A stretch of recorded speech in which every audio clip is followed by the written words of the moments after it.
in Genesis 3:16, God says to the woman, I will make your pangs in childbirth exceedingly great. I will make your pangs in childbirth exceedingly great. In pain you shall bring forth children. When I was in seminary, we had a Hebrew scholar come and talk to us. And this woman, I can't remember her name, she had been studying this particular passage for some time. And in all of her research, she said that this passage would be better translated, I will make your pangs in childbirth exceedingly great. Because of childbirth, you shall bring forth children. Because of the childbirth, women will have pain. It's not in childbirth you'll have pain, but because of childbirth, you'll have pain. And there's a lot of women that understand that because we as mothers hurt when our children fall and hurt themselves, or in their first day of school, or their last day of high school, when they get married, when they have their hearts broken by a sweetheart. There's a lot of pangs in motherhood because of childbirth. Today's message is more preaching than teaching. It's more teaching than preaching. It's more teaching than preaching. I've been excited to share this message since I read a book titled The New Perspective on Mary and Martha. The subtitle is, Do Not Preach Mary and Martha Again Until You Read This. It was intriguing to me. The author is Mary Stromer Hansen, a recent graduate of Denver Seminary with a particular interest in Christian feminism and studies of women in the Bible. Those are some of my interests as well. When I was a student at Kansas Wesleyan, I received a grant from the National Endowment of the Humanities to write a paper called Women's Leadership in First Century Christianity Within the Greco-Roman Culture.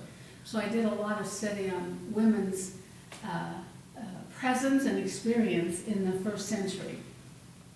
Now, I'm going to get to Mary and Martha in a little bit, but we got a little road to go before we get there.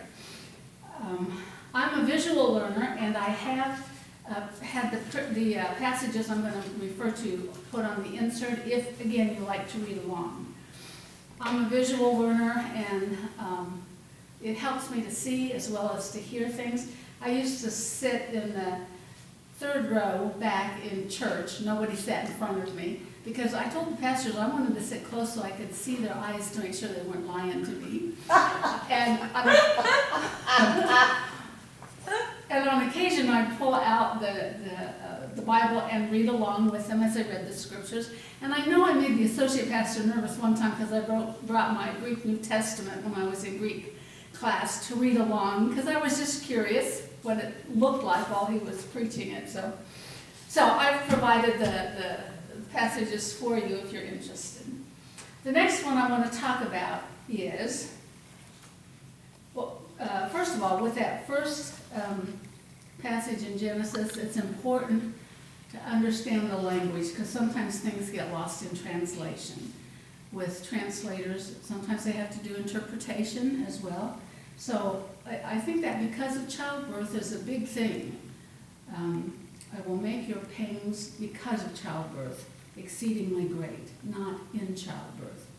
I understand that there have been women over the centuries that have not taken any kind of medication or anything to ease their pain in childbirth because of this particular passage in the scriptures, that they think they deserve it or need to claim it. So the next passage is Leviticus 18:22, where it says, You shall not lie with a male as with a woman. It is an abomination.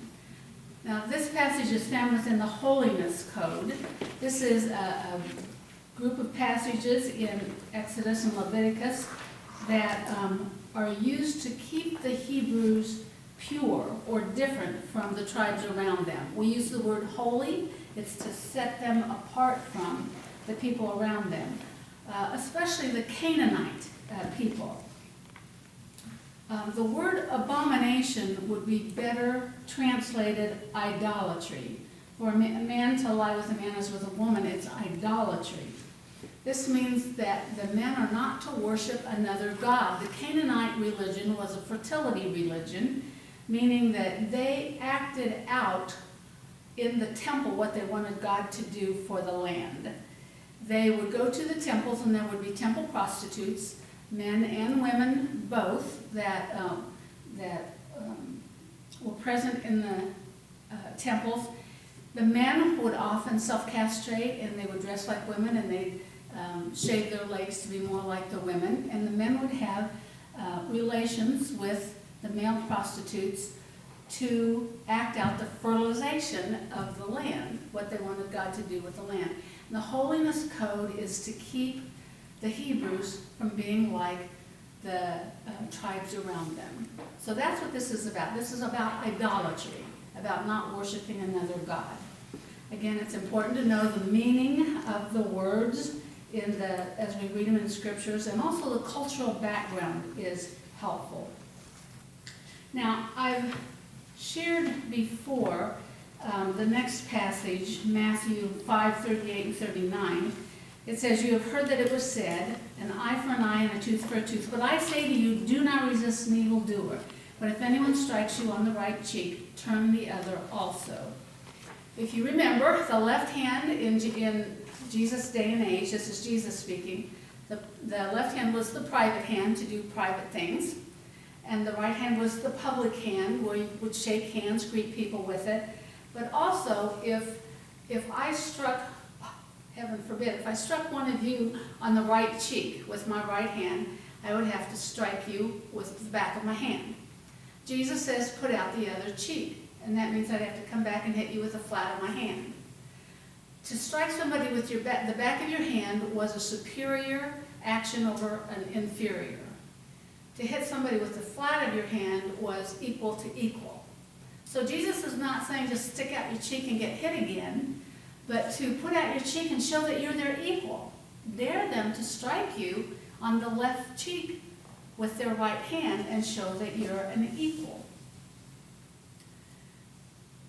Matthew 5:40 says, "And if anyone wants to sue you and take your shirt, give your coat as well."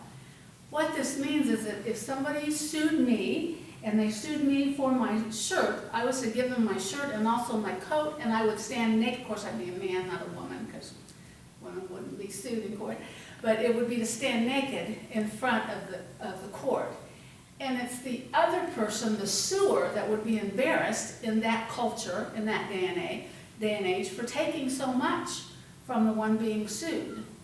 So it's not to just give them everything you have. It's to show that you are willing to give it all and that they are taking more than they deserve by even taking your shirt. It's an embarrassment to the one doing the suing. The next passage, Matthew 5:41, "If anyone forces you to go 1 mile, go also the 2nd mile." Now, this means just don't go and do everything for everybody else. This is talking about a specific instance. In Jesus' day and age, the military could force a civilian to carry their heavy packs for 1 mile. And then after that 1 mile, the civilian would give it up, and the soldier would have to take it again. But it was specifically about soldiers and civilians. Jesus is saying go the 2nd mile, because if they go the 2nd mile, first of all, they can show the soldier that they can do it, but also there is the chance that that soldier is going to get in trouble with their leader because they were not allowed to do it for 2 miles. So Jesus is not saying just be a whipping horse, just let people do what they want to you. But Jesus is giving some specific directions about how to be in the presence of those that have power over you. The last passage I want to look at before we get to Mary and Martha is Mark 1, verses 40 and 41.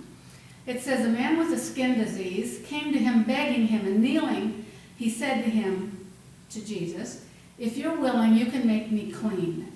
Moved with pity, Jesus stretched out his hand and touched him and said to him, 'I am willing, be made clean.'" Now, if you're using a really good study Bible, there will be a footnote after the word pity. Some manuscripts use the word compassion, some say pity, but the footnote, the importance of the footnote says, Other ancient authorities read anger. So was Jesus moved with pity or was Jesus moved with anger? Both could be true. Jesus could be moved with pity that this man has had to deal with this skin disease, probably leprosy for all of this length of time, or he could be angry at the way people treated him because he had this skin disease.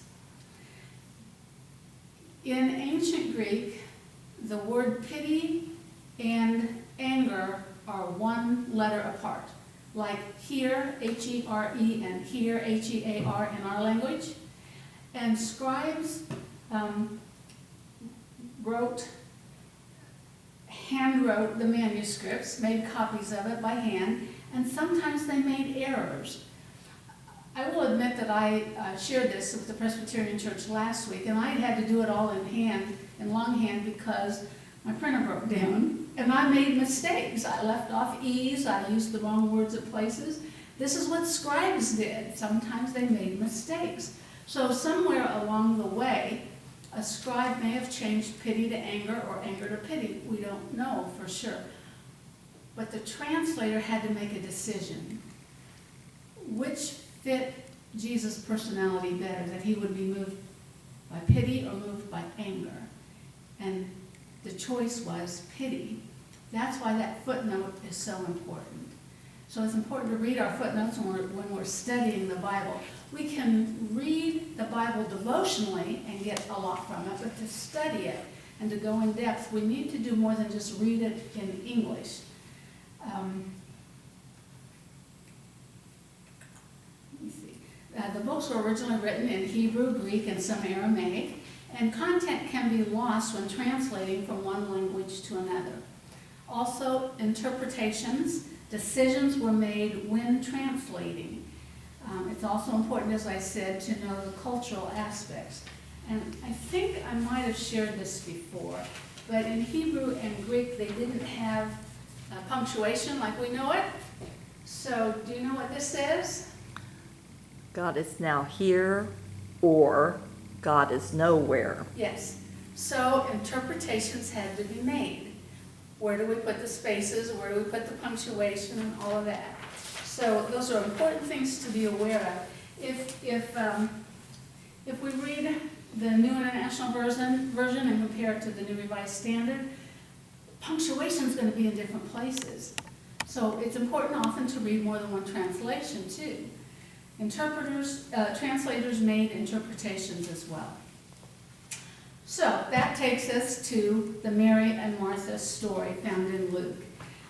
You have the NRSV, which I read to you. It's on the back of the bulletin. And you have the proposed translation by Mary Stromer Hansen on the insert that you're given. So you can compare them along the way if you want to. In the proposed translation, it starts, "Now, as they were on their way, he came to a village where a woman named Martha received him." And if you look at the two different translations, one says that Martha welcomed him, and the other one says that he received him. Translations make a difference.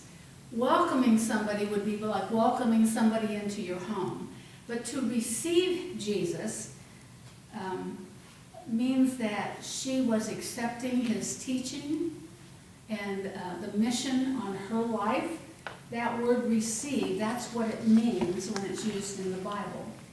Also, the passage doesn't say that Martha is in Bethany.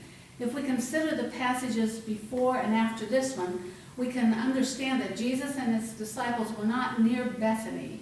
They were somewhere to the north of Jerusalem, and Bethany is to the east. And it doesn't say he went to Bethany. It says they went to a certain village or to a village. We learn about Mary and Martha being from Bethany in John 11:1 through 12:11. It's the story of the raising of Lazarus. That's what talks about Mary and Martha being from Bethany, not in this passage. It says he came to a village. It doesn't say Bethany. It doesn't even say that his entire traveling party is with him. And there's nothing that says he went to Martha's home or to a house at all. If he did, it could be possible that Mary and Martha were part of a family that was wealthy enough to have two homes, one in Bethany and one in this location. But it doesn't say anything about a house. In the passage it says that she received him in the Hansen translation. Again, the verb used and translated to receive him means the acceptance of the mission and the call of Jesus. The next verse, 39, it says she had a sister called Mary, who also was one who sat at the Lord's feet, always listening to his words. The Greek verb used, as Hansen shows, is one that goes on and on. It's not a one-time being at the feet of Jesus. This is not a one-time sitting at his feet right now in this moment. Sitting at the feet is an idiomatic way of saying that a person is a disciple of a teacher. This is saying that Martha, who received Jesus, meaning that she's a disciple of his, Martha has a sister, Mary, who, like Martha, is also a disciple of Jesus. I'm going to stop for a moment. Am I making it clear? Is it understandable? Okay.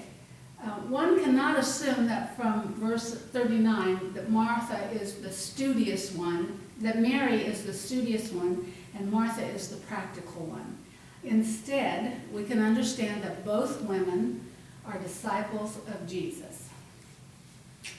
Okay, so we go on to verse 40.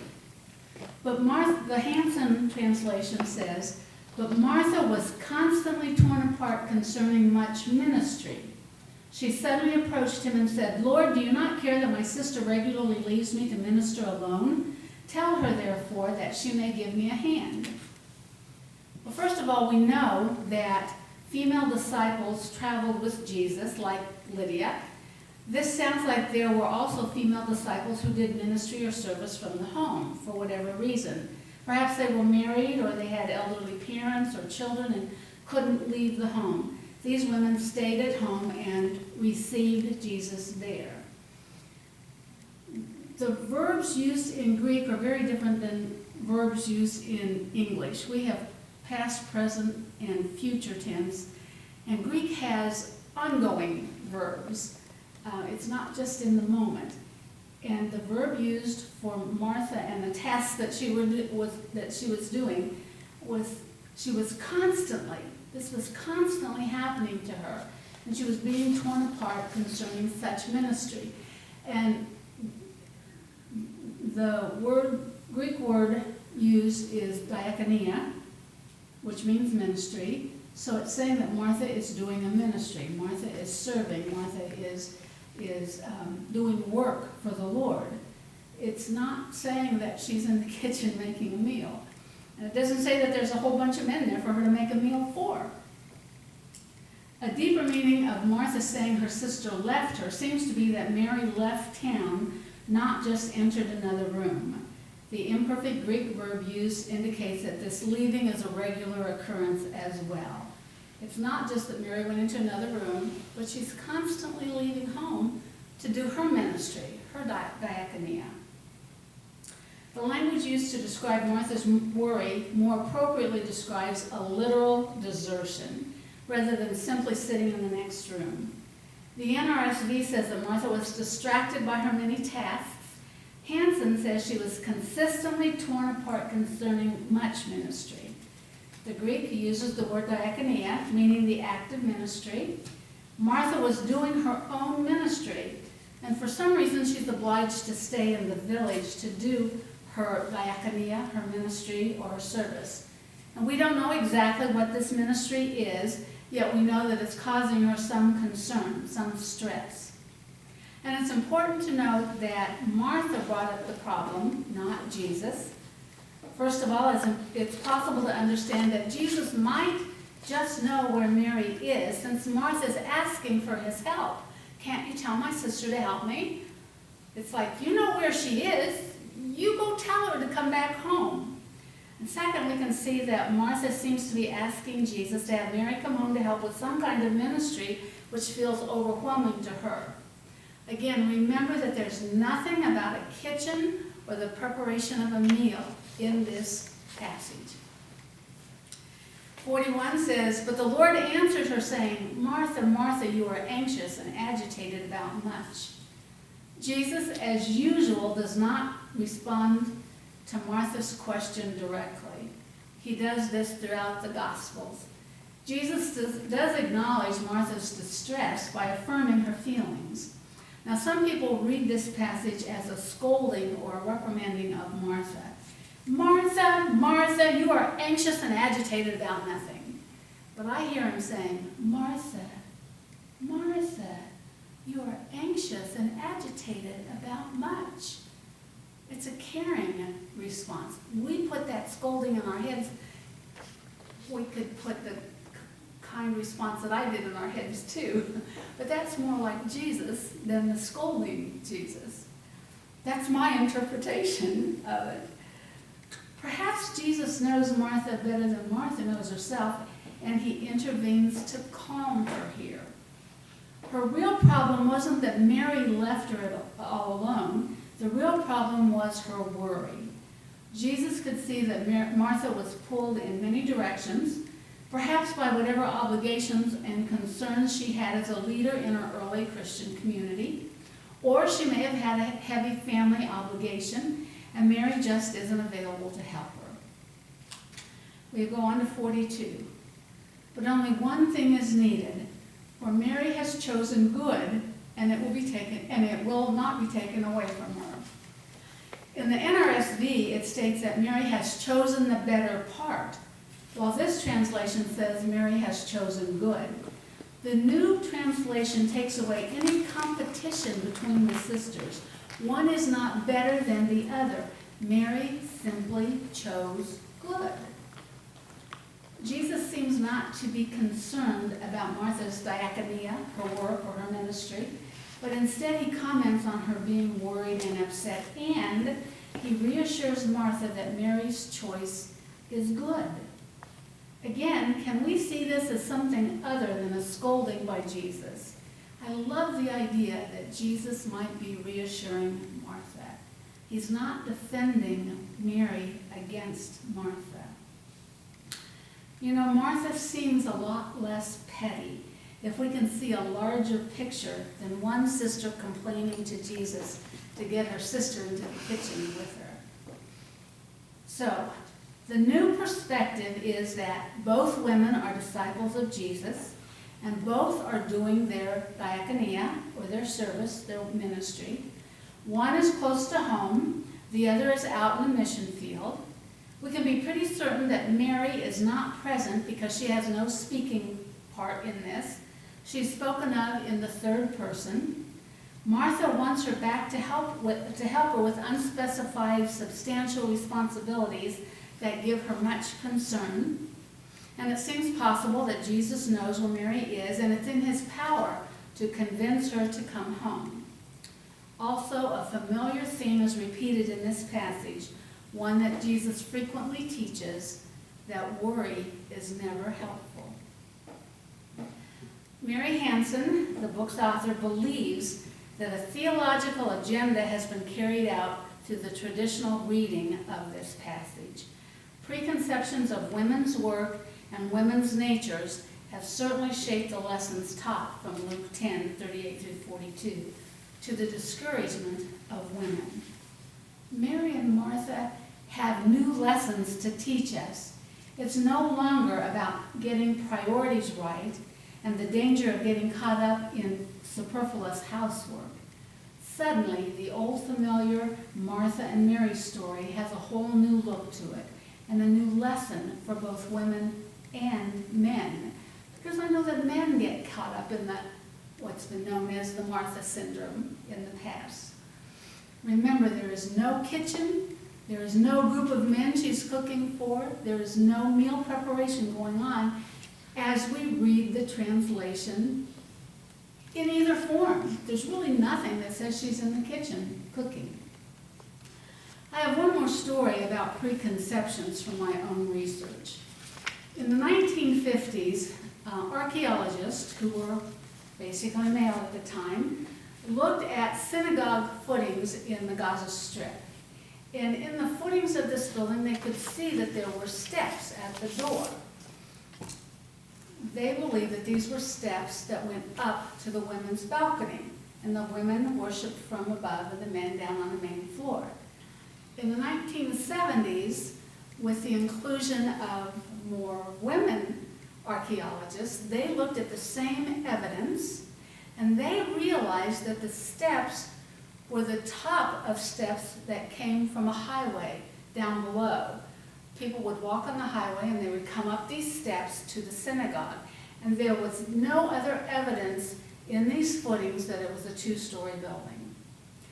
And in the research that I did, I understand that there was only one festival where the men and the women were separated, because dancing happened and perhaps some imbibing went on, and they separated the men from the women to prevent any inappropriate behavior going on. But there's only one festival. The women were not separated from the men in a women's balcony. So it made a difference in who looked at the evidence and how they looked at the evidence. And I found this throughout my research of the first century. My hope is that all of us have found some freedom from the former lesson of the Mary and Martha story, and that there might be some excitement about learning the deeper meanings of the biblical stories, which this congregation has anyway. So, that's my teaching for today. I hope you enjoyed it. I appreciated it, and I found the book very, very, very helpful. It's just a little book, wasn't very big, but it had a lot of good stuff in it. So, our hymn